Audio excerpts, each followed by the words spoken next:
క్రీస్తునుడి పుట్టును. Happy Christmas. బోలో Christ మహారాజుకు హ్యాపీ న్యూ ఇయర్. దేవునికి మహిమ కలుగును గాక. మరణాతండి.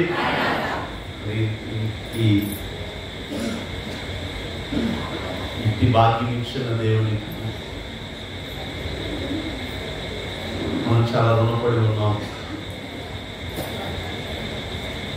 మరి ఈరోజు నామకరణ ఎవరిది అంటే జగదేక రక్షకుడిది. అందుకే యెహోవా సంవత్సరాలు జరుగుతున్నప్పుడు ఆయన నూతన కార్యం చేస్తారట. సంవత్సరాలు ఆయనవి. కొంతమందికి తెలిసినా తెలియకపోయినా ఈ డేట్ ఆయనది, ఈరోజు ఆయనది. మరి ఆయన దగ్గరికి వచ్చి మనం ఆరాధిస్తున్నాం కనుక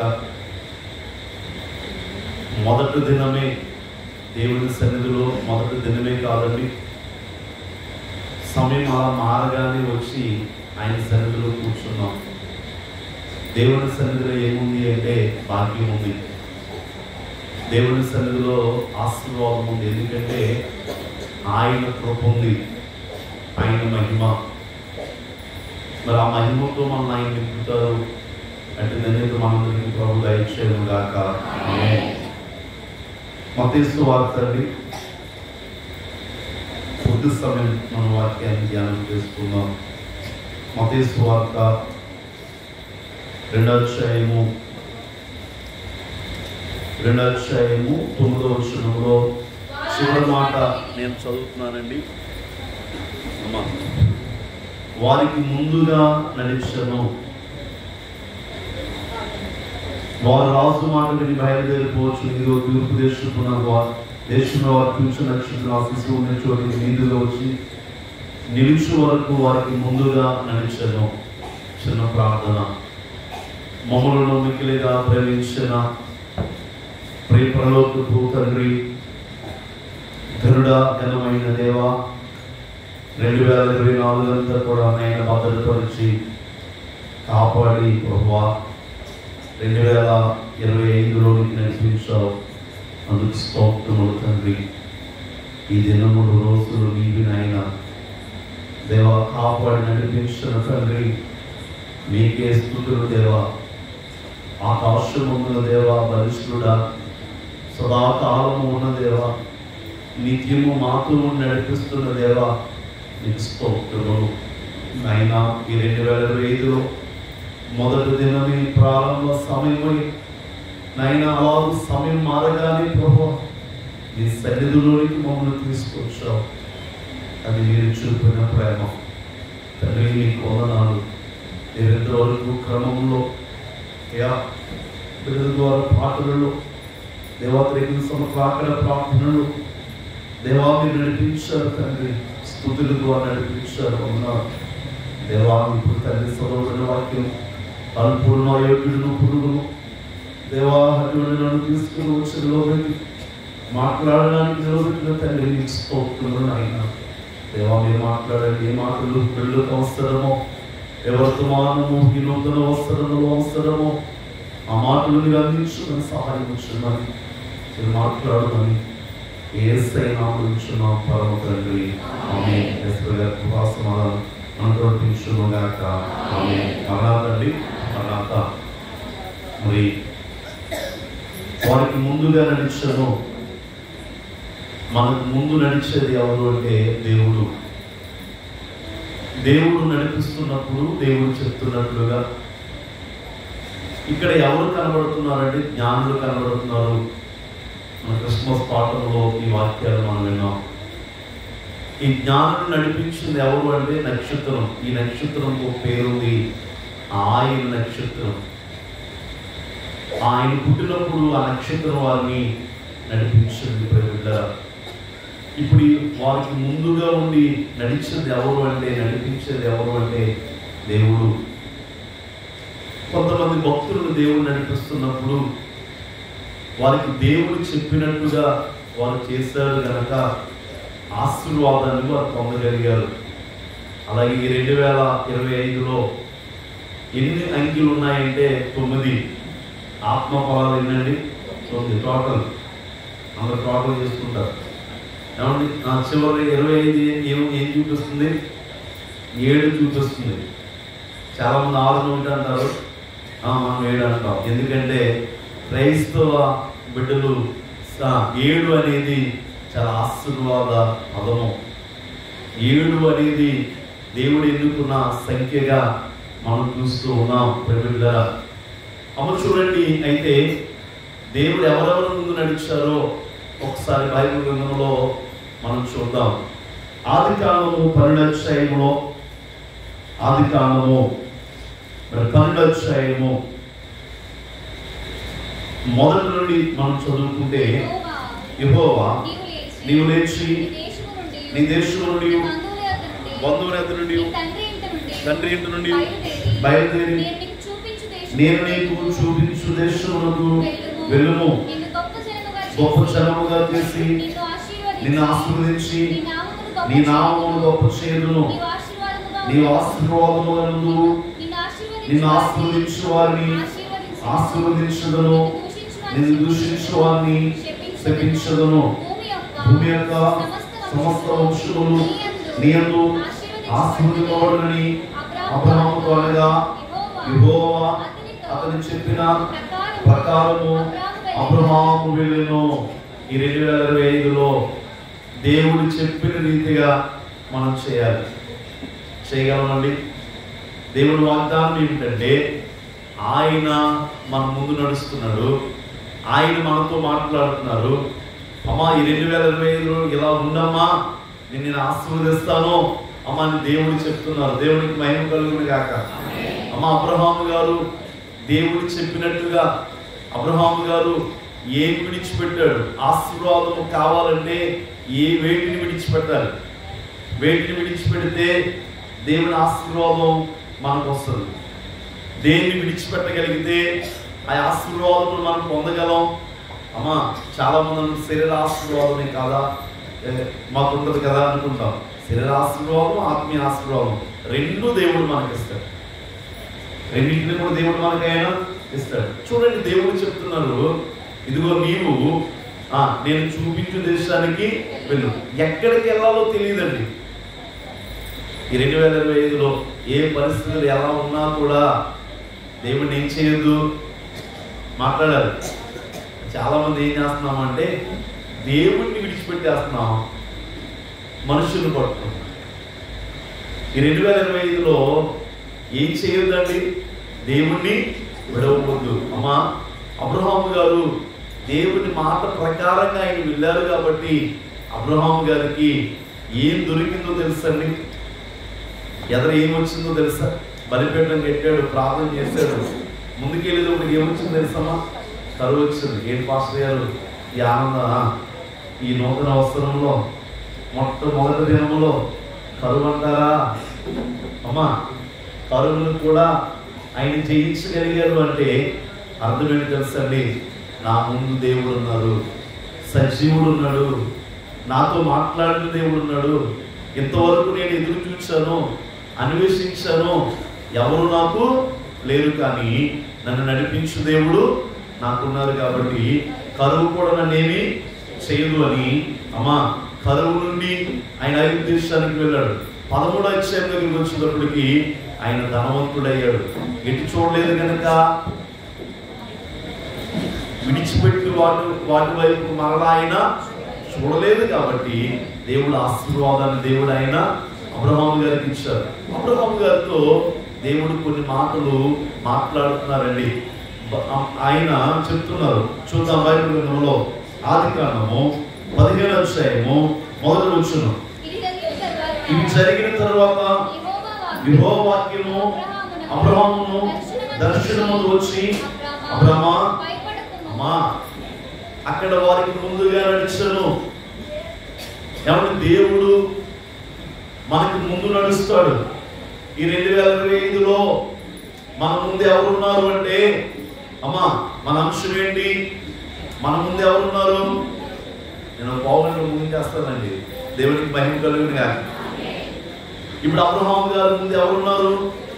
దేవుడు దేవుడు నడిపిస్తున్నాడు, దేవుడు మాట్లాడుతున్నారు. ఏమని తెలుసండి, ఇదిగో యెహోవా వాక్యం అబ్రహామునకు దర్శనం వచ్చి, అబ్రహామా భయపడకుము, నేను నీకు కేడుమును నీ బహుమానమును అత్యధికమగునని చెప్పాను. దేవునికి స్తోత్రం అండి. అందుకే అబ్రహాం ప్రభువైన యెహోవా నాకు ఏమి ఇచ్చినేమి, నేను సంతానం ఆయన పోర్చునని, దమస్కు ఎలియాజరే నా ఇంటి ఆస్తికర్త కదా అని కదా. మరి అబ్రహాం ఇదిగో నీవు నాకు సంతానం లేదు కనుక నా పరివారంలో ఒకడు నాకు వారసుడు చెప్పగా, యెహోవా వాక్యం అతని ఎదురుకు వచ్చేటడు, నీకు వారసుడు కాడు, నీ గర్భవాసను పుట్టవచ్చున, నీకు వారసుడు అని చెప్పాను. దేవునికి స్తోత్రం. ఎవరికి గర్భఫలం లేదో ప్రియులారా 2025లో దేవుడు వాగ్దానం ఇస్తున్నాడు, దేవుడు మాట్లాడుతున్నాడు. ప్రియులారా గమనించండి, ఈ 2025లో అమ్మా దేవుడు మనతో మాట్లాడుతున్నాడు. ఏమనో తెలుసా, దేవుని మాట నిరర్థకము కాదు. ఎవరితో ఎవరు చెప్తున్నారో తెలుసండి, మరియమ్మ గారు మాట్లాడుతున్నారు. అయ్యా ఇది ఎలా చదువుకున్నప్పుడు అమ్మా అన్ని మాటలు చెప్పిన తర్వాత గాబ్రియేలు దేవదూత చెప్తున్న మాట ఏంటి తెలుసండి, దేవుని మాట ఏ మాట అయినను నిరర్థకము కానేరదనెను. దేవుని మాట ఏమవుదండి కాదు. ఈ 2025లో మన ముందు ఎవరున్నారో తెలుసా, దేవుడు. ఏమండి, అబ్రహాము గారికి దేవుడు చెప్తున్నారు. అబ్రహాము గారు అడిగాడు, ఆయన డౌట్ ని చెప్పినప్పుడు దేవుడు ఏమని మాట్లాడుతున్నారు తెలుసా, ముందున్న దేవుడు ఏమన్నాడు తెలుసా, అమ్మా మన ముందున్న దేవుడు ప్రభువారు, ఆయన మాట జీవం కలిగింది, ఆయన మాట శక్తి కలిగింది, ఆయన మాట ఆశీర్వాదములు ఇచ్చారు, ఎక్కడ విడిచిపెట్టేది కాదండి. అబ్రహాము గారు ఆ మాటను ఏం చేస్తాడో తెలుసండి, విన్నాడు, భద్రము చేసుకున్నాడు. అమ్మా మరి రెండో మాట మీకు చూపిస్తున్నాను. 17వ అధ్యాయము మరి మొదటి వచనం చదువుకుందాం. అబ్రహాము 9 ఏళ్ళ వాడైనప్పుడు యెహోవా అతనికి ప్రత్యక్షమై, నేను సర్వశక్తి గల దేవుడును, నా సన్నిధిలో నడుచుచు. ఏమండి, దేవుడు ఇస్తాడు, ఇచ్చే వరకు కూడా ఆయన సన్నిధిలో ఉండాలి.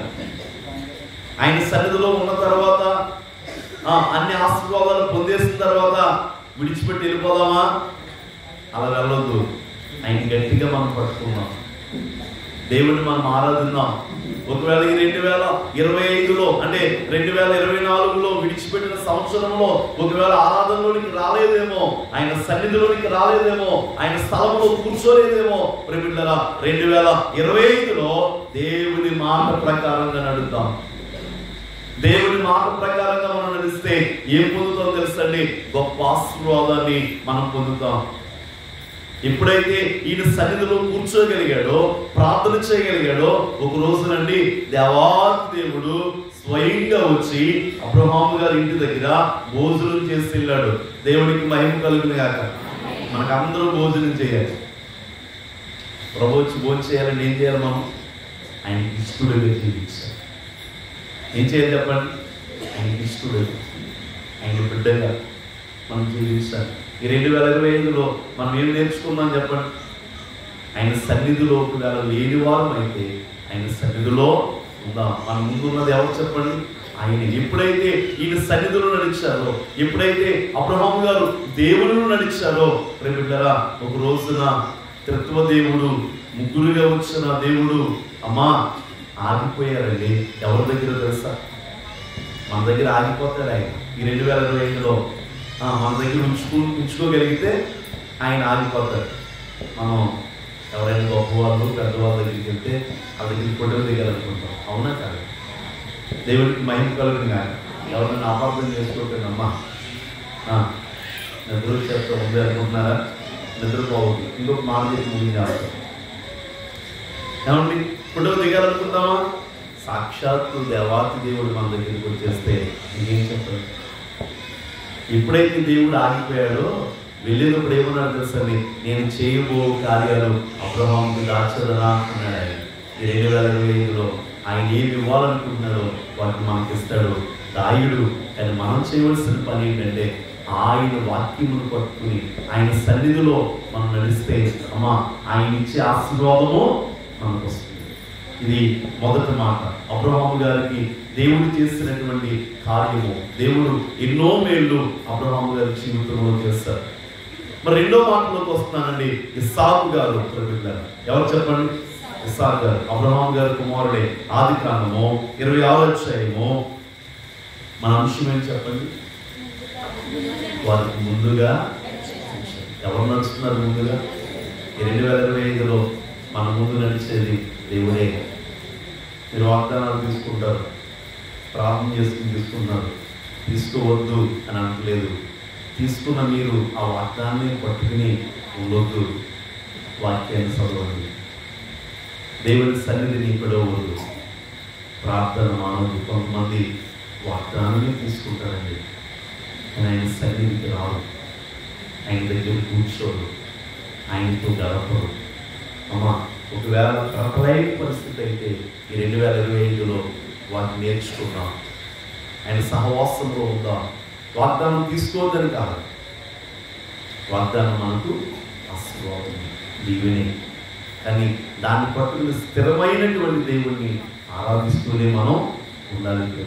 చూడండి, ఆదికాండము 26వ అధ్యాయం అండి. అమ్మా, మొదటి నుండి చదువుతున్నాం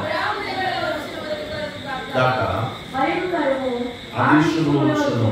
అప్పుడు ఇస్సాకు గెరారులో ఉన్న ఫిలిష్తీయుల రాజైన అబీమెలెకు వద్దకు వెళ్ళెను.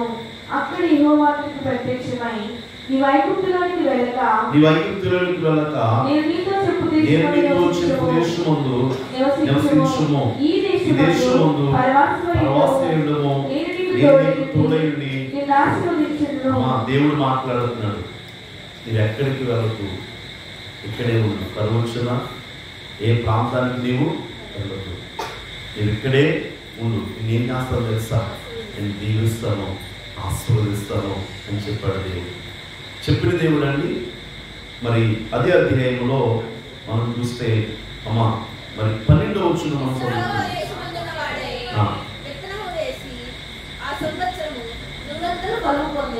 ఇస్సాకు ఆ దేశమందు ఉన్నవాడే విత్తనం వేసి ఆ సంవత్సరం 100 ఫలం పొందును. నాయనా, ఈ సంవత్సరం ఇట్టి ఫలింపు నాకు ఇవ్వా అని అడిగాను. మీ హృదయంలో ఎఫ్రాయిం అంటే అభివృద్ధి ఫలం, అది ఆశీర్వాదము దేవుడు మనకిస్తాడు. అమ్మా, అడుగుతున్నారా? నేనేం చెప్పాను? ఇట్టి ఫలము ఈ సంవత్సరం నాకు ఇటువంటి ఆశీర్వాదము నాకు ఇది. నా పనుల్లో, నా ఉద్యోగంలో, నా ఆలోచనలో అమ్మా దేవుడిచ్చి నడిపించే దేవుడు. ఇప్పుడు ఇస్సాకు వృద్ధయ్యాడు. ఇస్సాకు ముందు దేవుడు ఉన్నారు, వాగ్దానం ఇచ్చిన దేవుడు ఉన్నారు, ప్రత్యక్షమైన దేవుడు ఉన్నాడు, తోడుగా ఉండి నడిపిస్తానని చెప్పిన దేవుడు ఉన్నారు. ఆయన నడిపిస్తున్నాడు. కానీ అక్కడ కొంతమంది అసూయపడిన వారు ఉన్నట్లుగా కనబడుతూ ఉండండి. ఎవరి అసూయపడిన వారు?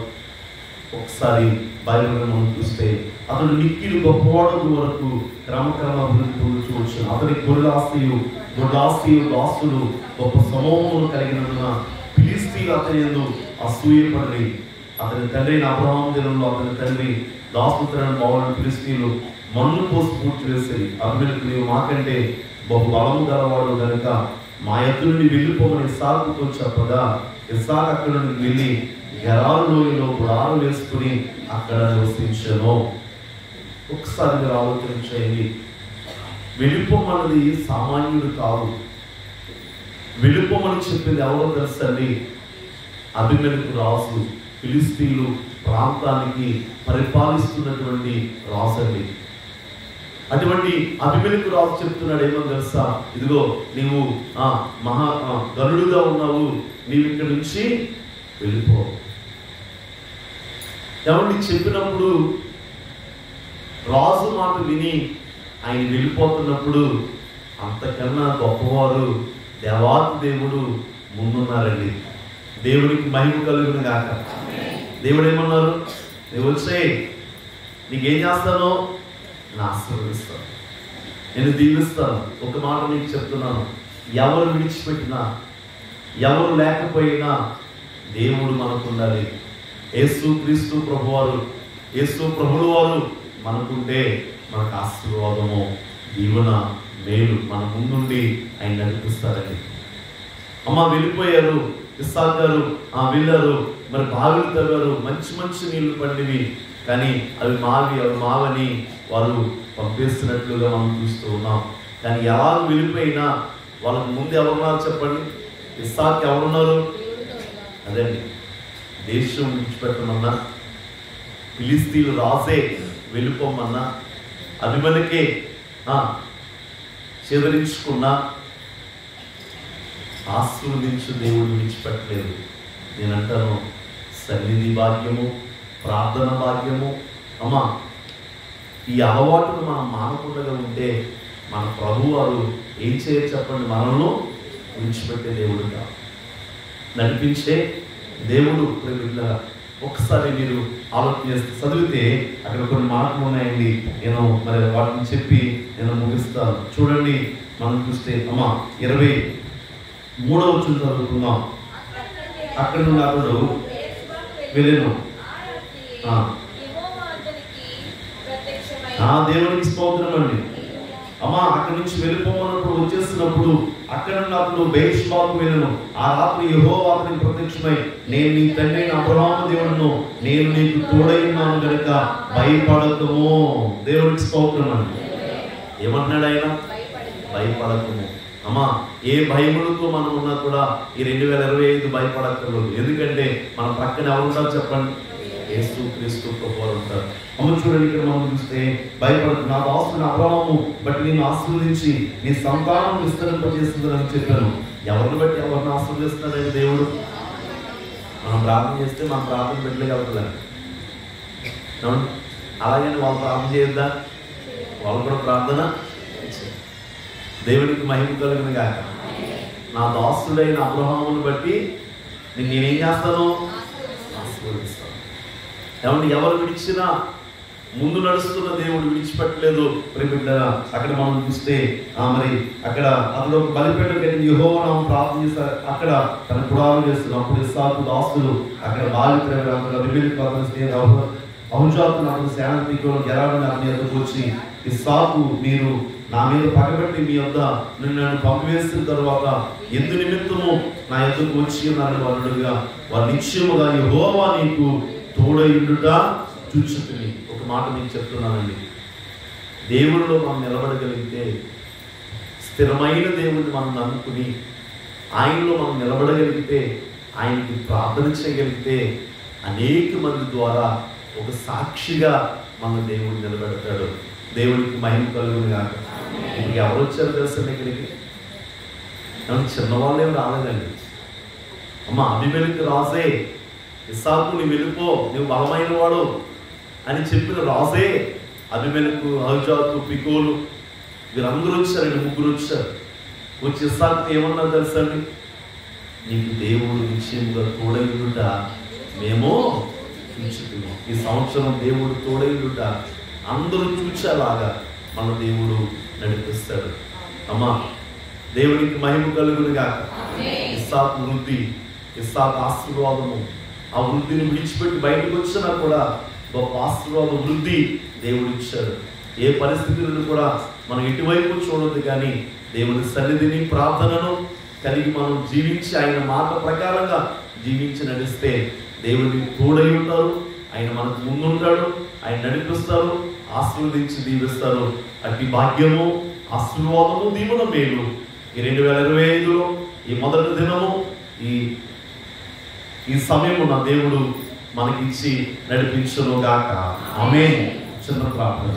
మహాపరిశుద్ధుడు తండ్రి, గౌరవ పాత్రుడు తండ్రి, కృప కలిగిన దేవా యేసయ్యా, మీకు వందనాలు, స్తుతులు, స్తోత్రాలు ప్రభువా. మాకు ముందు నడిచిన దేవుడు ఆయన తండ్రి. అబ్రహాముకు ముందున్నారు, అబ్రహామును బలపరిచారు, అబ్రహాము గారిని దీవించారు. వందనాలు ప్రభువా. దేవా, లోటు తీర్చి నడిపించావు. స్తోత్రాలు అయినా దేవ సాకులు కూడా అబీమెలెకు రాజు వెళ్ళిపోమన్నప్పుడు తండ్రి వెళ్ళిపోయినను తండ్రి, ఎవరు విడిచినను నీవు ముందు నడిపించి తోడయుండి నైనా ఇస్సాకు వృద్ధించావు. ఇస్సాకు దగ్గరికి మరలా వారందరూ వచ్చినట్లు నీవు చేస్తావు. దేవా, మీకు స్తోత్రములు తండ్రి. ఈ 2025లో నైనా తండ్రి ఫలభరితముగా, ఆశీర్వాదకరముగా, దీవెనకరముగా నాయన ముందున్న దేవుడు నాయన మా అందరి ముందు నీ ఉండి ప్రభు తీర్చి నడిపించుమని త్వరగా యేసయ్య నామములో తండ్రి ఆమేన్. మరణాతండి మరణాత అందరికి మరణాతండి. మరి ఈ సమయం మరలా విజయ్ కుమార్ అయ్య గారికి అభిషేకం ఇస్తున్నాను. మరణాత బోలో క్రీస్తు మహారాజ్ కే హ్యాపీ న్యూ ఇయర్. చెప్పండి హ్యాపీ న్యూ ఇయర్. ఇస్సాకు విత్తనం వేసి ఎలాంటి పంట పొందాడు? ఈ సంవత్సరం నూరంతల ఫలం దేవుడు ఇచ్చును గాక, నూరంతల బహుమతి దేవుడు ఇచ్చును గాక. ఇస్సాకు కరువులో ఉన్నాడండి, తెలుసా మీకు? మహారాజు బిడ్డ అబ్రహాం బిడ్డ తెలుసా మీకు? అబ్రహాం నుండి బంగారు పశువులు కానీ బహుధనవంతులు ఆదికాండ 10 చెప్తుంది. అలాంటి కుమారునికి కరువు వచ్చినట. ఆ కరువు కారణం అభిమేలు దగ్గరికి వెళ్ళాడు. ఏం సాయం చేస్తాడు? దేవుడు అన్నాడు అక్కడే, ఎక్కడికి వెళ్ళొద్దు, ముఖ్యంగా ఐగుప్తు వెళ్ళొద్దు, ఇక్కడే ఉండు, దీవిస్తాడని మాట ఇచ్చిన దేవుడు దీవించాడు. మనం కూడా దేవుడు మాట అంటే దేవుడు మనం కూడా చెప్పాలి గట్టిగా, దీవిస్తాడని గట్టిగా, దీవిస్తాడు, ఆశీర్వదిస్తాడు, వృద్ధి చేస్తాడు. దేవుడు స్తోత్రం. మనం వచ్చే పాడుకుందాం బాగా గీతము పాడెదను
హ్యాపీ న్యూ ఇయర్.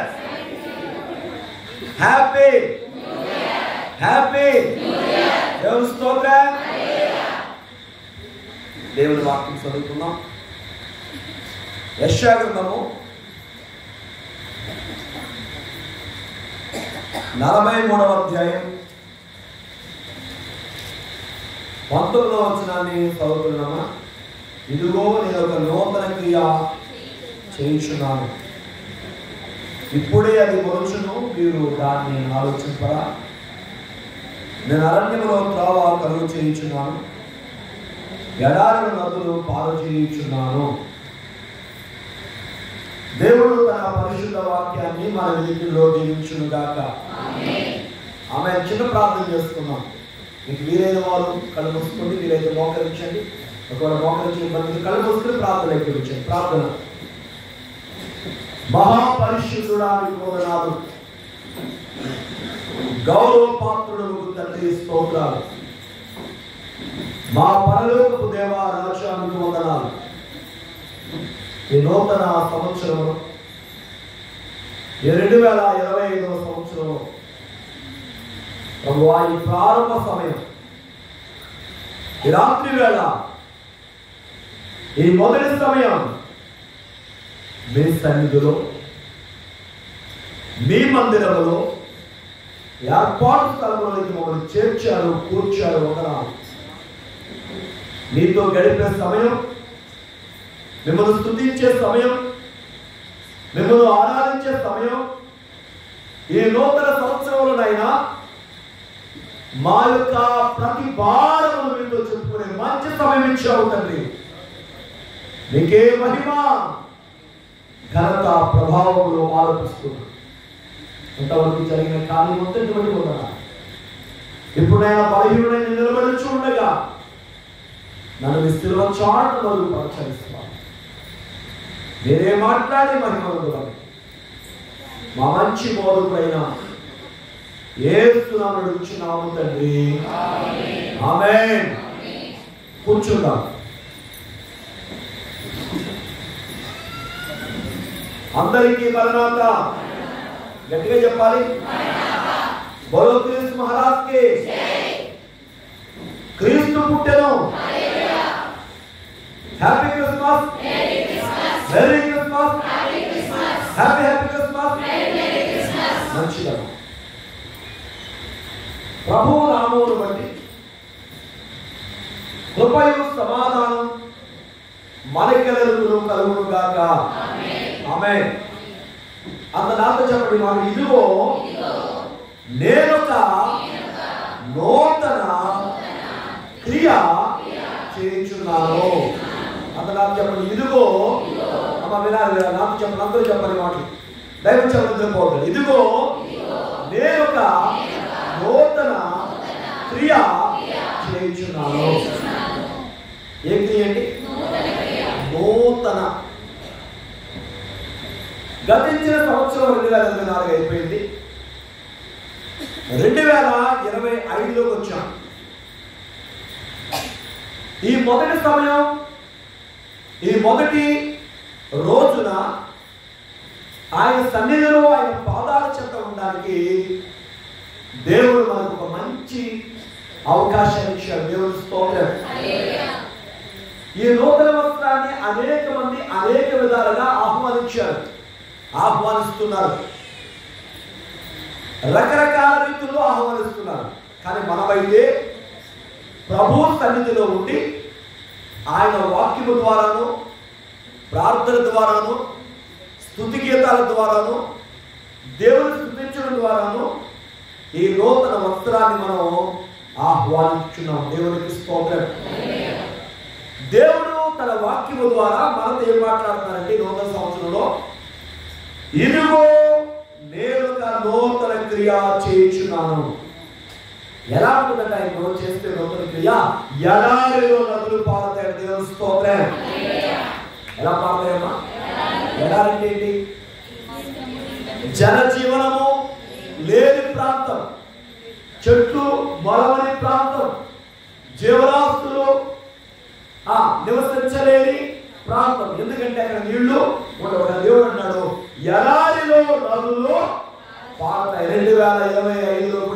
దేవుడు మనం ఫలించులాగున దేవుడు మన పట్ల ఆశీర్వాదములను ప్రవేశించుగాక. ఎక్కడికి చెప్పండి, ఉద్దామని కాలంలో అని ఆమేనని దేవుని స్తోత్రం. దూరంగా కూర్చున్న వాళ్ళు ముఖాలకు అర్థం కావట్లేదు. అమ్మా ఒకసారి గట్టిగా మీరు నిద్రపోతున్నారో లేదో నాకు తెలియాలంటే, వింటున్నారో లేదో నాకు తెలియాలంటే నా మాట మీరు స్పందించాలి. ఒకసారి స్పందిస్తేనే అర్థమవుతుంది. దేవుని స్తోత్రం. ఓకే, బాధించాలండి. దేవునికి మహిమ కలుగును గాక. అంత దూరంగా ఉన్నాం కదా, మరి అర్థం కాదు. సరే, మంచిది. దేవుని వాక్యం చెప్తుంది, నూతన కార్యము నేను మీకు చేయబోతున్నాను. ఏ కార్యమట? నూతన కార్యం. ప్రతి మనిషి ఏం కోరుకుంటాడు తెలుసా? నూతన కార్యం. ఏంటమ్మా, మనం పండుగ వచ్చిందంటే ఏ పండుగ కొనుక్కుంటాం? ఇదిగో నూతన వస్తారు, అవునా? మన ఇంటికి పెయింట్ ఏం చేస్తాం? ఏదైనా కొత్తగా మోటార్ సైకిల్ ఏదైనా మార్కెట్లో వచ్చిందనుకో ఏం చేస్తాం మనం? నూతనం. మనిషి నూతనమైన దాన్ని కోరుకోవడం ఇష్టపడతాడు. మనిషి నవీనమైన పరిస్థితులను కోరుకోవడం ఇష్టపడుతున్నాడు. దేవుడు ముందే వేల ఏళ్ళ క్రితం చెప్పాడు, నేను ఈ జీవితం ఏం చేయబోతున్నాను? నూతన కార్యం. ఆయన నూతన కార్యములు చేసేవాడు. ప్రకటన మాట మనం చూడవచ్చు. ప్రకటన 21 వచ్చాయి 5 చూడండి సార్. ప్రకటన 21:5. అప్పుడు ఇదిగో సింహాసనాసీనుడైన వాడు, ఇదిగో సమస్తమును కూడా ఎలా చేయబోతున్నాను? నూతనమైనదిగా చేయబోతున్నాను అని చెప్పాడు. మరియు ఈ మాటలు నమ్మకము నిజమై ఉన్నది కనుక. దేవుని మాట ఏంటమ్మా? పాస్టర్ గారు అలాగే చెప్తారు అనుకుంటున్నారేమో మీరు. అందుకే ముద్ర వేయబడిన గ్రంథం, మన మనసులో దేవుడు ముద్రించిన గ్రంథం, చివరిగా ప్రకటించమని తెలియజేసిన గ్రంథం.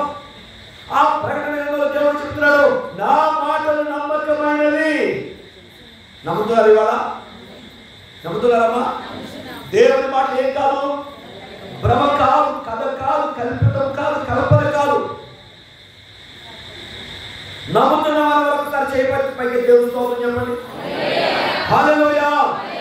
యెషయా గ్రంథము 43:19లో ఇదిగో నేను ఒక నూతన క్రియ చేయుచున్నాను. కీర్తన ప్రకటన 21:5లో సమస్తమును నూతనమైనదిగా చేయుచున్నానని చెప్తూ దేవుడు నా మాటలు నమ్మకమును నిజమునైనవి కనుక వ్రాయండి. దాన్ని దాయొద్దు. దేవుని మాటలు వ్రాయండి. ఎందుకని? నమ్మకము నిజము. ఆయన ఏం చెప్తున్నాడు? సమస్తమును నూతనమైనవిగా. అమ్మా, ఇక్కడ కూడా ఉన్న మన జీవితాల్లో నూతన కార్యం కావాలని, నూతన క్రియ జరగాలని ఆరాటపడుతున్న వాళ్ళ నాకు ఉంది ఆశ, మీకు ఉంది ఆశ, మనందరికీ ఆశ ఉంది. ఏం కావాలి? నూతన కార్యం జరగాలని. మా కుటుంబంలో మా బిడ్డల పట్ల నూతన కార్యం జరగాలి, వారి జాబుల పట్ల నూతన కార్యం జరగాలి. అమ్మ, ఎవరికి ఆశ లేదు? దేవుడు అంటాడు, నూతన క్రియ చేస్తాను. చేస్తాను తెలుసా? ఎడారిలో కూడా నదులు పారుతాయి. ఎలాగంట? ఎడారిలో కూడా. ఒక దైవజనుడు రాస్తాడు, కలుష ఎడారిలో కలువలు పూయుట సిలువ విజయమే రాస్తాడు. ఏమని రాస్తాడు దైవజనుడు? కలుష ఎడారిలో భయంకరమైన ఎడారిట కలువలు పూస్తాయి కదా, సిలువ విజయం. సాధారణంగా కలువ అంటే కలువ పువ్వు. ఎక్కడ వస్తుంది కలువ పువ్వు? పచ్చడి ముసుగా ముచ్చేద్దా ముడుతుందా? చెరువుల్లో, అంటే నీళ్ళలో ఉన్న ప్రాంతంలో కలువలు వస్తాయి. కానీ సిలువ గొప్పతనం ఏంటంటే కలుష ఎడారిలో కూడా దేవుడు ఏం పూజిస్తున్నాడమ్మా? కలువలు. దేవునికి స్తోత్రం. అందుకే దేవునికి అసాధ్యమైనది ఏది కూడా లేదు. ఈరోజు మీకు ఒక 4 మాటలు చెప్పి నేను ముగిస్తాను. 4 మాటలు మీరు దొంగలో వేసి ఎక్కడ వేయాలి? ఎక్కడ వేయాలి? డొక్కలు అన్నింటి అన్నగానే కదా ఉంది, డబ్బులు కదా, కడుపులో కదా ఉంది. 4 ముద్దలు తింటే ఏముంది కడుపులో, ఆకలి తీర గమనా. ఇప్పుడు సంవత్సరానికి మనకు కూడా కావాల్సిన మాటలు ఎక్కడ వేసుకోవాలి, మీరు వేసుకుంటే మీకు ఆరోగ్యం, అవునా? అందుకని ఎవరు నిద్రపోకుండా శ్రద్ధగా వినాలని మనం చేస్తున్నాం. దేవుని స్తోత్రం. మనకి నూతన క్రియ చేయాలంటే 4 పనులు మనం చేయాలి. మొదటి పని ఏంటంటే దేవునితో సహవాసం చేయాలి. ఎవరితోనమ్మా అని చెప్పి నాతో రాసుకునే వాళ్ళు రాసుకుని. ఎవరితో సహవాసం చేయాలి? దేవునితో. గట్టిగా చెప్పండి. మనుషులతోనా దేవునితోనా? చూడండి, రోడ్డు అంతా ఆడగొడవ. ఇప్పుడు ఎవరు గొడవ? వెళ్ళిపోతున్న చూసే రోడ్డు మీద ఆ బడుగు సైలెన్స్ పీకేసి హడావుడి, వాళ్ళతో రకమైన హడావుడి. అమ్మా ప్రియమైన వాళ్ళ, మనలో దేవుడు నూతన క్రియ చేయాలి అంటే మొదటిగా మనం చేయాల్సిన పని అంటే దేవునితో సహవాసం చేయాలి. చెప్పడం వల్ల నాతో గట్టిగా. ఎవరితో? వ్యర్థమైన దాంతో వద్దు, వ్యర్థమైన వాటితో వద్దు. చాలా సందర్భాల్లో మనం టీవీ దగ్గర ఎక్కువ టైం గడిపాం, సెల్ ఫోన్ దగ్గర ఎక్కువ టైం గడిపేస్తాం. అమ్మా అవి మనకు అవసరమైతే ఎంతవరకు కావాలో అంతవరకు తప్ప వాటిని మనం ఎక్కువగా వాడకూడదని వాక్యం ద్వారా గ్రహించాలి. దేవునితో మనం సహవాసం చేస్తే ఎలా ఉంటుందో మనం చూద్దాం. ఒకసారి చూడండి, యోహాను రాసిన మొదటి పత్రిక 1వ అధ్యాయం 3వ వచనం. మాతో కూడా మీకును మొదటి సర్వమా జీవవాక్యమును కూర్చుంది. ఆది నుండి ఏది ఉన్నదో ఇక్కడ అద్భుతమైన మాట అంటారు. ఏది విన్నామో, ఏది చూచామో, ఏది నిదానించుకున్నామో, మా చేతులు దేని తాకి చూచినవో. సహవాసం చూడు ఎలా ఎదిగారో యోహాను గారు. యోహానుకున్న ఒక పేరు యేసు ప్రభు యొక్క రొమ్మున ఆనుకున్న శిష్యుడు. ఎవరబ్బా? యేసు ప్రభు యొక్క గుండెలకు హత్తుకున్నవాడు కనుక ఆయన రాసిన సువార్త కూడా ఎలా ఉంది? యోహాను సువార్త మొదలు చూడండి. ఆది యందు వాక్యం ఉండెను, వాక్యము దేవుడి యందు ఉండెను, వాక్యము దేవుడి యందును, సమస్తం ఆయన మూలం కలిగెను, కలిగిన ఆయన లేకుండా కలిగిన చెప్తూ 14వ వచనం వచ్చినప్పుడు అంటాడు, ఆ వాక్యమే శరీరం ధరించి కృపా సత్య సంపూర్ణంగా మన మధ్య నివసించింది. అమ్మా యోహాను గారు సహవాసం ఎదిగింది కనుక అంటాడండి, విన్నాము, చూచాము, నిదానించి కనుగొన్నాము, మా చేతులు తాకి చూచినవి. దేవుడు ఇలాంటి అనుభవం ఉందా మనకి? 2025 వచ్చాం. దేవుని యందు ఇలాంటి అనుభవం అంటే ఇలాంటి సహవాసం మనకు కావాలని దేవుడు కోరుకుంటాడు. ఎప్పుడైతే దేవుని సహవాసం మనం ఎదుగుతామో దేవుడు మన జీవితంలో ఏం చేస్తాడు?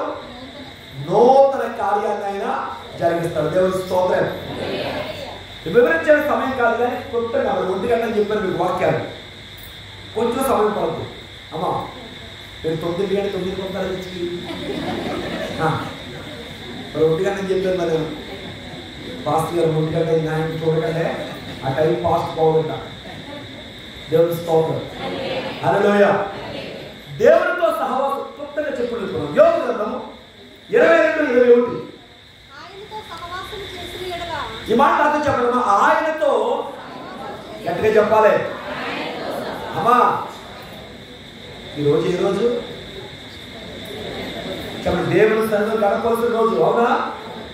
చెప్పండి డాడీ. ఆయనతో ఒకసారి గట్టి గంభీరంగా చెప్పాలి. ఆయనతో సహవాసము చేసిన నీకు సమాధానము కలుగును, మేలు కలుగును. అమ్మ ఎలా చూడండి, సమాధానం అనేది నేను చెప్పాలి, మేలు అనేది మీరు చెప్పాలి. ఎలాగా ఆలోచించారు సార్? నాకెంత సమాధానం కలిగిందో దేవుడిని బట్టి. ఎందుకంటే సమాధానం అంతరంగ జీవితానికి సంబంధించింది, మేలు అనేది బహిరంగ జీవితానికి సంబంధించింది. దేవుడు ఆ బిడ్డను దీవించాడయ్యా, చక్కని ఇల్లు కట్టుకున్నాడు, దేవుడు ఆ బిడ్డను దీవించాడు, బిడ్డ జీవితంలో అద్భుతం జరిగింది. అవును, బహిరంగానికి కనబడింది మేలు, అంతరంగంలో కనబడింది సమాధానం. ఈ రెండింటికి ఒకటే ఆధారము, అదే దేవునితో సహవాసం. చెప్పడంలో ఆయనతో చెప్పగలి, ఆయనతో సహవాసము చేసిన సమాధానము కలుగును, అలాగునే మేలు కలుగును. ఏం కలుగుతామా? సమాధానం కలుగుద్ది, మేలు. అది ఎక్కడ ఉందండి? దేవునితో సహవాసం. నీ జీవితంలో మేలు అనే నూతన క్రియ జరగాల, దేవునితో సహవాసం చేయండి. అనుదినము దేవునికి దగ్గరగా ఉంది. ఎప్పటిదాకా ఎవరైపోయినా మనం దేవుని స్వామి. 2024 గడిచిపోయింది, 2025 వచ్చేస్తుంది. ఇప్పుడు పాత సంవత్సరం ఏం మనం చెప్పండి ఎక్కడికి వచ్చాం? నూతన సంవత్సరం వచ్చాం కనుక నూతన క్రియ చేయాలి అని ఆశపడి దైవ జనాంగమా, నీవు తీసుకోవాల్సిన మొదటి నిర్ణయం ఏంటంటే దేవుడితో ఏం చేయాలి? సహవాసం. అప్పుడు చెప్పండి. ఒక పెద్ద ఆయన అంటాడు, నీ స్నేహితులు ఎవరో చెప్పు, మీరు ఎలాంటి వాళ్ళో చెప్తాను. అంటే మంచి వాళ్ళతో సహవాసం చేస్తే మంచివాడు, చెడ్డవాళ్ళతో సహవాసం చేస్తే, దేవుడితో సహవాసం చేస్తే ఎవరో దేవుని వాక్యంలోకి వచ్చిన వాడు దైవ వలన వాక్యం చెప్తారు. కాబట్టి ప్రియమైన వల్ల మొదటిగా మనం దేవుడిని ఏం చేయాలి? సామెతలు 13:20. సామెతలు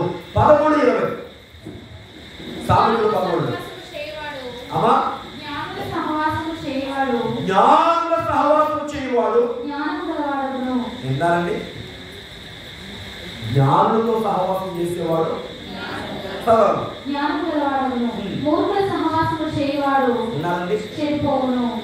చాలా మంది చెడిపోవడం కారణం ఏంటి అంటారు కదా, వాడు చెడిపేశాడండి, వీడు పాడు చేశాడని అంటారు కదా.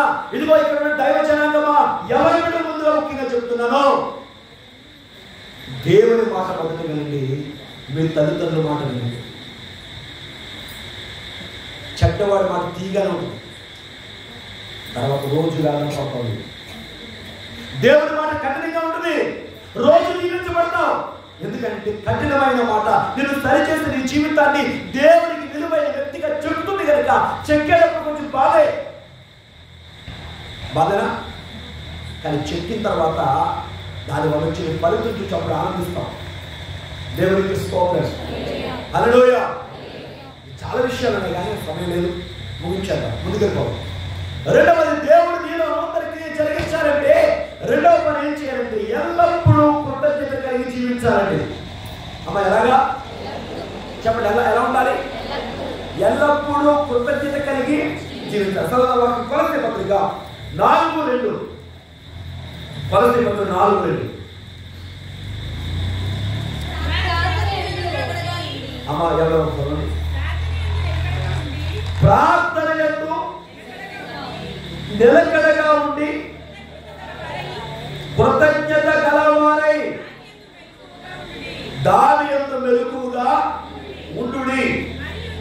ప్రియమైన వాళ్ళ మనం ఎలా ఉండాలంటే ఎల్లప్పుడూ కూడా కృతజ్ఞత కలిగిన వారిగా ఉండాలి. దాని యందు మనకి ఎలా ఉండాలంట? మెలకువ ఉండాలి అని వాక్యం ద్వారా పౌలు భక్తుడు మనకి రాస్తా ఉన్నాడు. ఆయన రాసిన పత్రికలు ఎక్కువ ఎక్కడికి రాస్తాడు తెలుసా? శరసాలలో నుండి. ఎక్కడి నుంచమ్మా? ఈ పౌలనే భక్తుడు ఒకప్పుడు సౌలు గారు తెలుసు కదా మీకు. సౌలుగా ఉన్నప్పుడు క్రూరుడు, దేవుని సంఘాన్ని హింసించడానికి లక్ష్యంగా పెట్టుకున్నాడు. దేవుని సంఘాన్ని హింసించడానికి అతను పర్మిషన్ కూడా పొందాడట. మీరు ఆ అపొస్తలుల గారి 9వ చూస్తే కాబట్టి అటువంటి వ్యక్తి దేవుని చేత పట్టబడి పౌలు అయిన తర్వాత ఎన్ని బాధలు పొందాడు, ఎన్ని నిందలు పొందాడు, ఎన్ని అవమానాలు పొందాడు. శరసాల్లో ఉన్నాడు, కొరడాదప్పుడు 5 సార్లు తిన్నాడు. కానీ మనందరికి ఒక మంచి సందేశం ఇస్తున్నాడు. ఏంటి తెలుస్తుంది? ఎల్లప్పుడూ ఆ కృతజ్ఞత గల వారిగా ఉండండి అంటున్నాడు. ఎలా ఉండాలంట? అమ్మా మనకుంటా కృతజ్ఞత. ఇదిగో 2024లో దేవుడు కాపాడాడు. 52 వారాలు 12 మాసాలు 365 రోజులు తన కౌగిల్లో కాపాడే దేవునికి మనం కృతజ్ఞతాస్తుతులు చెల్లించాలి. ఏం చెల్లించాలమ్మా? కొంతమంది స్తుతించడం ఏదో అనుకుంటారండి. దయచేసి మన తండ్రి గారు రాస్తారు, ఆనందకరమైందనే పాటలో చక్కగా రాస్తారు, తగిన స్తుతి చేయుట తండ్రికి మనం ఇచ్చే పొంద. దేవుడు ఎన్నో మేలు చేశాడు మనకి. వాటికి సంబంధించిన స్తుతి మనం చేయాలా వద్దా? చెప్పండి గట్టిగా. స్తుతించాలి. కొన్ని మాటలు జ్ఞాపకం చేసి నేను వాక్యం ముందుకు వెళ్తాను. అందులో ఒకటి, రక్షణ పాత్రను బట్టి దేవుని మనం స్తుతించాలి. కీర్తన గ్రంథము 116:11 చూడండి. రక్షణ పాత్రను చేతపుచ్చుకుని యెహోవా నామమున ప్రార్థన చేసేదను. యెహోవాకు నా మొక్కుబడులు చెల్లించుదను. ఎవరికి? దేవునికి నా మొక్కుబడులు నేను చెల్లిస్తాను. ఆయన ప్రజలకు ఎదురుని చెల్లించుదను. యెహోవా భక్తుల మరణము ఆయన దృష్టికి విలువగలదు. ముందు మా 14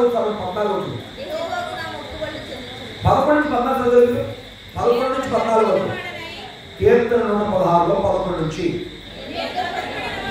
నేను తొందరపడిన వాడిని ఏ మనుష్యుడును నమ్మదగిన వాడు కాదని. చూడండి దేవుని స్తోత్రం. యెహోవా నాకు చేసిన ఉపకారాలను నేను ఆయనకి ఏమి చెల్లించను. రక్షణ పాత్రను చేతపుచ్చుకుని యెహోవా నామమున ప్రార్థన చేస్తున్నాను. యెహోవాకు నాకు మొక్కుబడులు చెల్లించను. ఆయన ప్రజలందరినీ చెల్లించారు. దేవుని స్తోత్రం.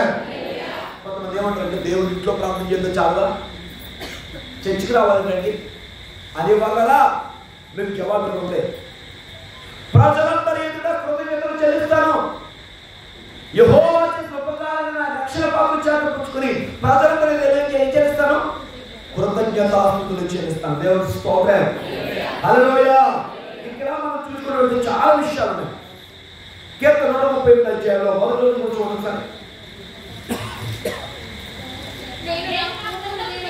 నేను నా పూర్ణ హృదయముతో దేవునికి స్తోత్రం. ఎలా చెల్లిస్తారు దేవునికి కృతజ్ఞతాస్తుతులు? పూర్ణ హృదయముతో. దశరాశిపత్రులో కూడా ఉందండి, దేవునికి స్తుతి చేయుట. చెప్పండి, ఆయన చిత్తం మనం నెరవేర్చుట. కాబట్టి అమ్మా, మన జీవితంలో దేవుడు నూతన కార్యం చేయాలంటే దేవునికి ఎలా ప్రేమ చెల్లించాలి మనం? రెండవది, ఒకటేమో ఆయనతో సహవాసం చేయాలి.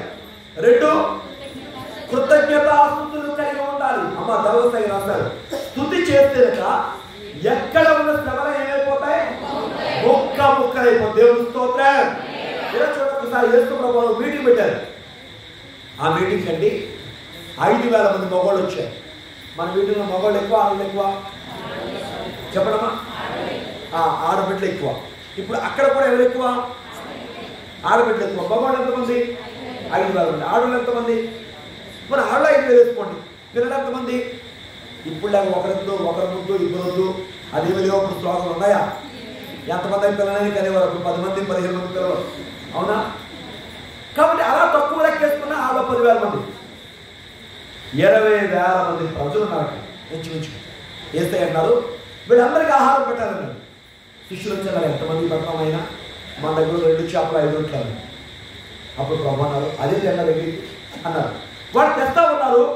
ఈ లోపల వేస్తే ఏం చేస్తారంటే వీళ్ళందరినీ పంక్తులే కూర్చోబెట్టండి. వాళ్ళు 100 మంది పంక్తి, 50 మంది పంక్తి, పంక్తులే కూర్చోబెట్టారు. లైన్గా. ఎలా కూర్చున్నారు? లైన్గా. లైనా కాదా? యేసు ప్రభు పనికి ఏం చూపించారండి? క్రమాన్ని చూపించారు. సంఘంలో కూడా మనకి ఏముండాలి? ఉండవుదా? దేవుని స్తోత్రం. ఇప్పుడు ప్రభుని ఆహారాన్ని పట్టుకుని ఆకాశం వైపు చూపిస్తూ దేవునికి కృతజ్ఞతాస్తుతులు చెల్లించాలని వాక్యం చెప్పి దేవుని స్తోత్రం. అక్కడ ఆ మాట ఏం రాయబడిందంటే ఆశీర్వదించక రాయబడింది. ఆ కింద పుట్టినోటి ఏం రాయబడిందంటే స్తోత్రం చేసి, ఎప్పుడైతే స్తోత్రం చేసి శిష్యుడికి పంపించారో వినడం, అందరికి వడ్డించడం ప్రారంభిస్తే ఆ ముక్కలు జీవం గల ముక్కలుగా మారి, ఆ చేపలు జీవం గల చేపలుగా మారి, అందరూ తినిన తర్వాత మా వద్దునైనా సరిపోతుంది, మా కడుపు నిండింది అన్న తర్వాత మిగిలిన ముక్కలు ఎత్తి 12 గంపలై నూతన క్రియ జరిగిందా లేదా? దేని ద్వారా? స్తుతుల ద్వారా, కృతజ్ఞతాస్తుతుల ద్వారా. అమ్మ మనకు కూడా దేవునికి ఏం చెల్లించాలి? కృతజ్ఞతాస్తుతులు చెల్లించాలి. ఎల్లప్పుడూ దేవునికి స్తుతులు చెల్లించాలి. అర్థమైనా? రక్షణ పాత్రను చాటుపుచ్చుకున్నాడు. ఆ రక్షించబడిన అనుభవాన్ని నువ్వు కొనసాగిస్తూ దేవుడు స్తుతులు చెల్లించేవాడుగా ఉంటే మన జీవితంలో ఏం జరిగిస్తాడు? దేవుడు నూతన క్రియ జరిగిస్తాడు. దేవుడు స్తోత్రం. మూడవదిగా చూడండి, యేసు వైపు చూస్తే నూతన క్రియ. ఎవరి చూస్తే? ఎవరి వైపు అమ్మా? మన చెప్పండి గట్టిగా. ఎవరి వైపు? మన వాటి వైపు, వీటి వైపు, వారి వైపు, వీరి వైపు కాదు. ఎవరి వైపు చూడాలి? ఫిలిప్పీ పత్రిక 3:13 చూద్దాం ఒకసారి. ఫిలిప్పీ 3:13 త్వరగా. అమ్మా సహోదరులారా,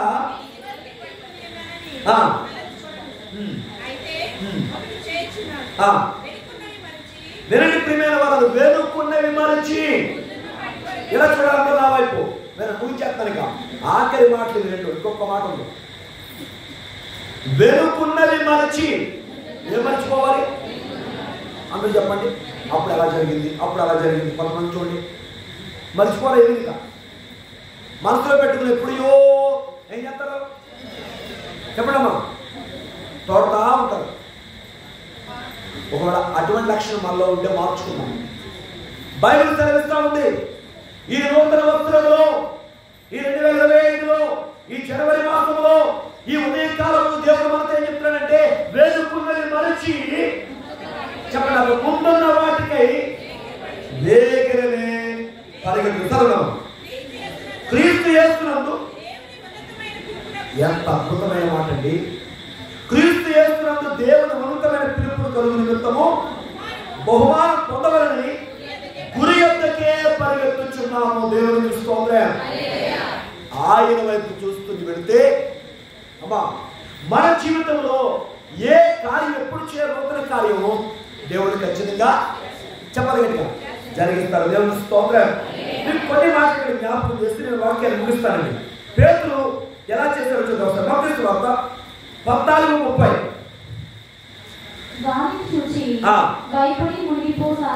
చూడండి, పేతురు శిష్యులు కలిసి సముద్రం మీద ప్రయాణం చేస్తున్నారు. పేతురుతో పాటు మిగిలిన శిష్యులు కూడా సముద్రం మీద వెళ్తున్నారు. రోజు వినండమ్మా, జాగ్రత్తగా వినండి. యేసయ్య సముద్రం మీద నడుచుకుంటూ వస్తున్నారు. ఎలా వస్తున్నారు? సముద్రం మీద, ఆధారం మీద, బోటు మీద కాదు ఆయన నడిచేది, ఆ పడవ మీద కాదు. ఎలాగా? నేల మీద. చెప్పండి, యేసు ప్రభు ఎక్కడ నడుతున్నారు? నేల మీద. అది చూసిన శిష్యులు ఏ దయ్యమో భూతం వచ్చేస్తే మన దగ్గర కానీ కంగారు పడి ఎదురు కేకరేస్తారు. అప్పుడు ప్రభు అంటారు, నేనే కంగారు పడకండి అని చెప్పి ప్రభు వారిని ధైర్యపరుస్తారు. పేతురు గారు అంటాడు, యేసు ప్రభువా, నీవే దేవుడు అయితే నన్ను కూడా నడిపించాయి అన్నాడు. పేతురు గారు అన్ని కంగారు కదా, అమ్మా దుడుకు పేతురు కదా, నన్ను కూడా నడిపించాయి అంటే ప్రభు నన్ను నడిపెడుతున్నాడు. అక్కడ ఏం జరిగింది తెలుసా? మీరు ఏమో చూసారు? 30 చూసారు, 29 చూస్తారు. ఆయన రమ్మనగానే దోణి దిగి ఆగినాడు. నీళ్ల మీద నడిచెను. ఎవరి యొద్ద కళ్ళకి? యేసయ్య రమ్మన్నారు. చక్కగా 3 అడుగులు వేసాడండి. నీళ్ళ మీద నడిచాడట. దిగినట్టు మునిగిపోరు కదండి, మునిగిపోతానే. అంతేనా? దిగినట్టు మునిగాడా? లేదు. ప్రభు చెప్పారు, నా పేతురు అంటే చక్కగా అడుగులు వేసుకుంటూ వెళ్ళాడు. దేవుని స్తోత్రం. కానీ కొంత లెక్కలు ఏం జరిగింది తెలుస్తాడు? విన్నారమ్మా? ఎందుకు ఎవరున్నారు? మరణాతండి. దేవుని స్తోత్రం చెప్పండి. హల్లెలూయా. మీరు ఎంత ప్లీజ్ ఎలా పెట్టినా నేను చెప్పకుండా ముగించాలంటే దేవుని స్తోత్రం. నేను ఏమనుకున్నా పర్లేదు. ఇది ఎవరైనా స్తోత్రాలు ఏంటండి? నూతన సంవత్సరం ఫస్ట్ ఇయర్, ఫస్ట్ డే నూతన సంవత్సరం. దేవుని స్తోత్రం. చెప్పారు కదా మీకు టైం. ఆ టైం అయ్యేదాకా ముగించే ప్రసక్తి లేదు. దేవుని స్తోత్రం. ప్రభు వైపు చూస్తే నడిచాడు పేతురు, గాలి వైపు చూస్తే మునిగిపోయాడు. దేవుని బిడ్డారా, ఈ మొదటి రోజు మీరు నేర్చుకోవాల్సిన పాఠం ఏంటంటే, మనం ప్రభు వైపు చూస్తే నడుస్తాము, దేని వైపు చూస్తే మునిగిపో. ప్రభు కాకుండా ఎవరి వైపు చూస్తున్నావు నువ్వు? ప్రభు కాకుండా ఏటి వైపు చూస్తున్నావు? చూడండి, పేతురుతో ప్రభు నడిపెడుతుంటే చక్కగా నడిచాడంట. గాలిని చూచాడని వాక్యం చెప్తాను. ఏముందండి? గాలిని చూచి ఏమైపోతాడు? భయపడి మునిగిపోతాడుగా. ప్రభువా నన్ను రక్షించమని కేకవేగా పేతురు చేయి చాపి దేవునికి స్తోత్రం. నాతో చెప్పండి, యేసు వైపు చూచుచు మన ఎదుట ఉన్న మధ్యలో ఓపికతో పరిగెత్తుతున్నాం. ఎదురు పనులు మనం చూస్తా ఉన్నాం. యేసు వైపు చూస్తేనే నూతన క్రియ. మన వైపు చూస్తే ఏమైపోతాం? ప్రభు వైపు చూసినందుకు పేరు ఎక్కడ నడిచాడు? నూతన క్రియ కాదా? చెప్పండి, మాట్లాడమ్మా. దేవుడు అద్భుతం కాదా? చెప్పండి గట్టిగా. అమ్మ మరణాత అక్కడ కొంతమంది పళ్ళు వాళ్ళు మరణాత చెప్పండి గట్టిగా. మీ పక్కన దగ్గర ఒకసారి లేపండి, మన మర్యాద లేపండి, గట్టిగా వెళ్ళండి. అమ్మా మీ పక్కన నిద్ర అవుతారా? మరి వాక్యం వెళ్ళిపోతుంది. ఇప్పుడు వాస్తవాలు దాటిపోతుంది. పక్కన ఎవరిద్దరు ఒక్కసారి ప్రేమతో లేపండి. దేవుడు స్తోత్రం. ప్రభు వైపు చూస్తే పెళ్లి ఏమయ్యాడమ్మా? నేలమంది నడిచాడు. గాలి వైపు చూస్తే ఏమైపోతాడు? మునిగిపోతాడు. నూతన క్రియలో జరగాలి అంటే నేను ఎవరైపు చూడాలి? నేను చూడాలి. ఇవి చాలా విషయాలు ఉన్నాయి కానీ మరి అవన్నీ మీకు చెప్పిన సమయం కాదు. అయితే చివరికి ఒక మాట చెప్తున్నాను. ఎవరైతే చెడును అసహించుకుంటాడో, ఎవరైతే మంచిని ప్రేమిస్తాడో అతని జీవితం నూతన క్రియ చేస్తాడు. 14 నుంచి చెప్తుంది, కీడు చేయటం మాని సమాధానం వెతికిదాన్ని వెంటాడు. రోమపత్రిక 12:9. రోమ 12:9.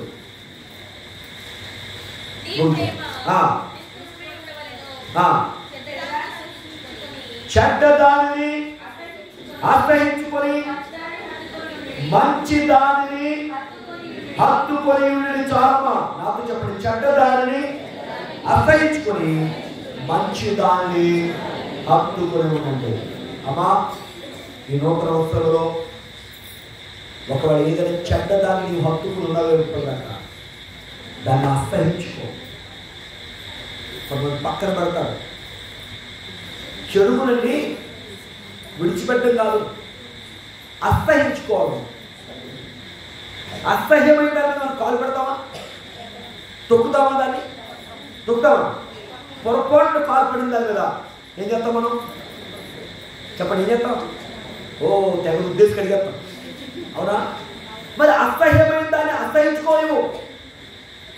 మంచి హక్కులు చూస్తే నూతన క్రియమాలు జరుగుతుంది. దేవునికి మహిమ కలుగును గాక.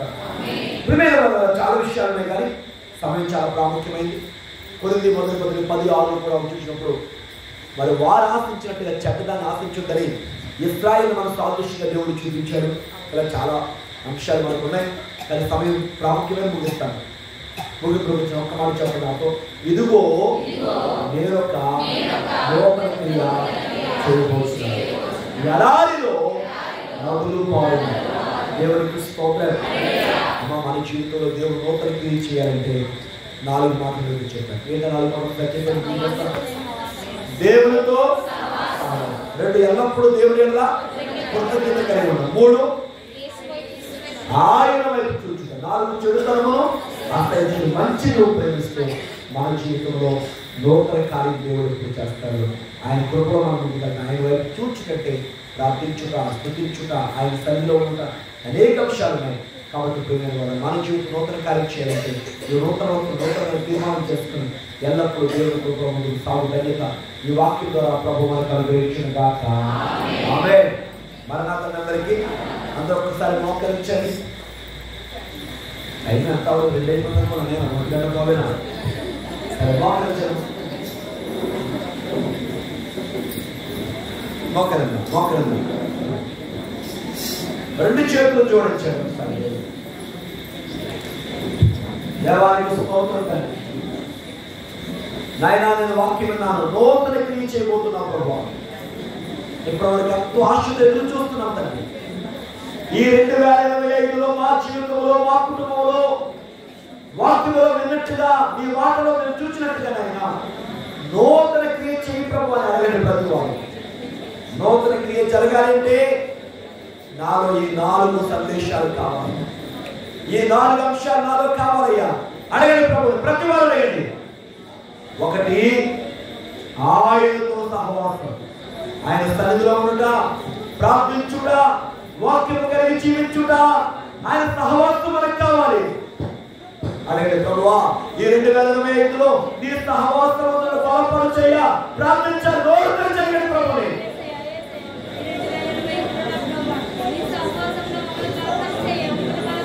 అడగండి ప్రభు, అడగండి.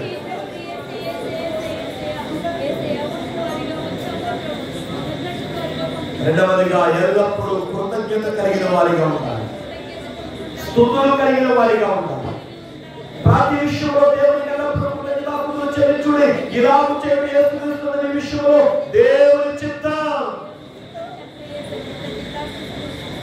స్తోత్రములు, పరిశుద్ధుడా స్తోత్రములు, గొప్ప దేవానికి స్తోత్రములు.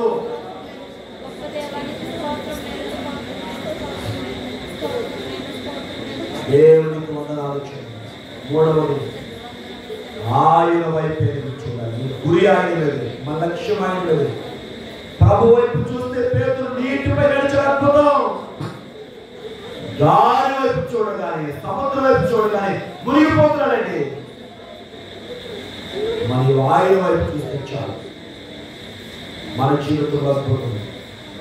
చివరిగా చెడ్డను అసహించుకోవాలి, మంచిని ప్రేమించాలి.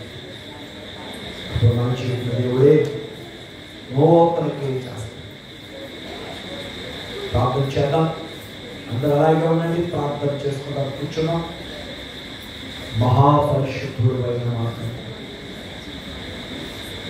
మహోన్నతుడు ఆమెకు స్తోత్రం. ప్రేమగా మాత్రం గౌరవం, గౌరవ పాత్రుడు దేవానికి స్తోత్రం. ఆశ్చర్యపడడానికి వందనాలు. బలవంతుడు తండ్రి నీకు స్తోత్రం. దేవాన్ని ప్రేమ ఎంత గొప్పది. నీవు పరిపూర్ణమైన ప్రేమ గలవాడు తండ్రి. గతించిన వస్త్రము అనగా 2024 సంవత్సరంలో అయినా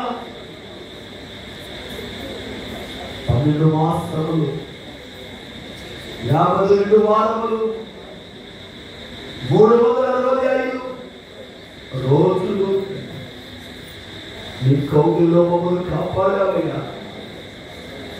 మా జీవితాల్లో ఎదురైనా శోధనలపై విజయించావు, వ్యాధులపై విజయించావు, బాధలపై విజయించావు